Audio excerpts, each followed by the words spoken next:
Google Maps is such a useful tool. It's not necessary to have a Google account for Google Maps, but you can have a Google account and store different addresses. Just click on the Apps button and go to Maps. If you don't have a shortcut for Maps there, you can add one just by clicking on More and Even More.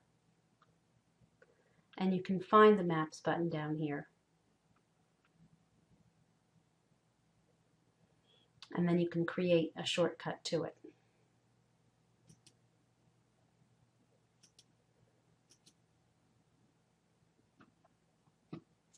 Once you're in Maps, you can just type in wherever you want to go. I'm just going to go over here to the White House, 1600 Pennsylvania Avenue. And you're going to see here that I have the map view. I can go to the street view also.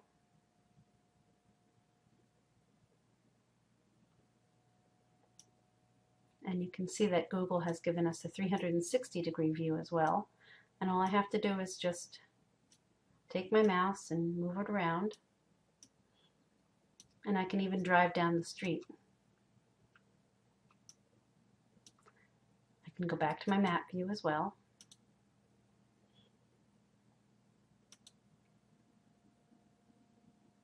And I can go to the Google Earth view as well. In the Google Earth view, I can also rotate the view using the compass.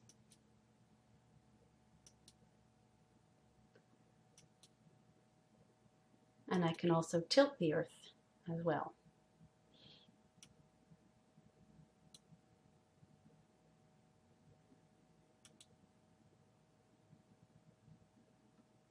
So there are lots of different options, very cool options in Google Maps. You can zoom out and you can zoom in as well. And when you zoom out a little bit, you can see some of the other landmarks that are around wherever you happen to be. You can see that there are hotels.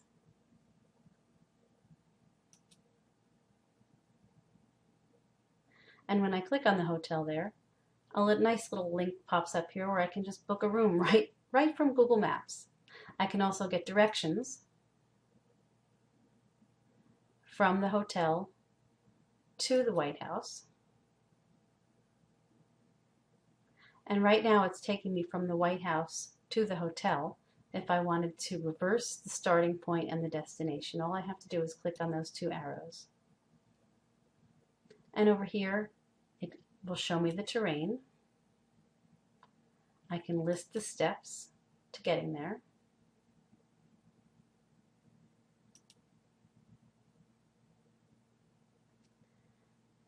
And I can see the different directions: driving,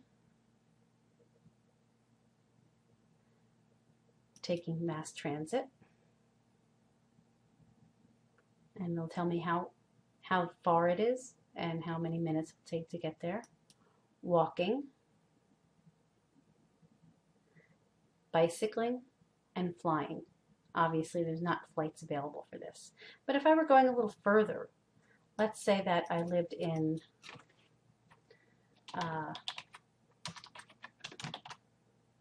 Fort Lauderdale, Florida, and I wanted to go to Washington, D.C. and I wanted to drive there. I could preview the steps to getting there. I could list all the steps if I wanted to see this.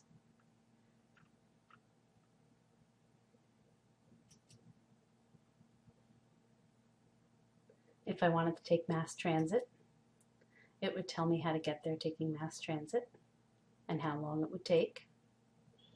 If I wanted to walk, it would take me 350 hours. If I wanted to bike,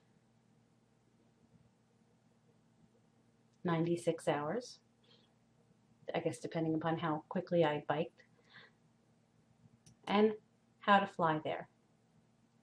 And I could see my results on Google Flights as well. Now, how could you use this in your classroom? Think about those old-time math problems.